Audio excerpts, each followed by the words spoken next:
63 வயசுல கோவை சரளாவுக்கு இந்த அவமானம் தேவையா? 63 வயசானாலும் இன்னும் சிங்கிளா இருக்கிற கோவை சரளா ஆன்மீகத்துக்காகவும், தன்னோட குடும்பத்துக்காகவும் வாழ்க்கைய அர்ப்பணிச்சுட்டேன்னு அவங்களே பல இன்டர்வியூல சொல்றாங்க.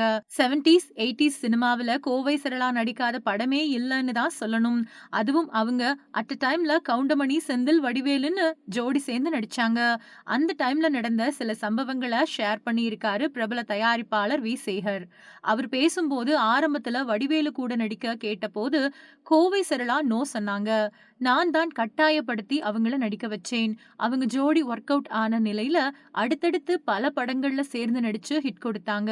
ஒரு கட்டத்துல எங்களுக்கு எதுக்கு தனித்தனி மேக்கப் ரூம்னு சொன்ன வடிவேலு கோவை சரளா கூட ஒரே ரூம்ல மேக்கப் போட்டுக்கிட்டாரு.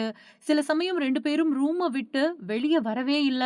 யார் கதவ தட்டினாலும் அவங்க வெளிய வரலன்னு நான் கேள்விப்பட்டதும் இனிமே கோவை சரளா கூட நடிக்க வேண்டாம்னு வடிவேலுவ அடிச்சு தொரத்திட்டேன்னு ஷேர் பண்ணாரு வி. சேகர். பல வருஷம் கழிச்சு இவர் இப்படி பேசினது கோவை சரளாவுக்கு பெரிய அவமானத்த கொடுத்திருக்கு. 63 வயசுல இதெல்லாம் தனக்கு தேவையா அப்படின்னு அவங்க உச்சக்கட்ட மன உளைச்சல்ல இருக்காங்களாம்.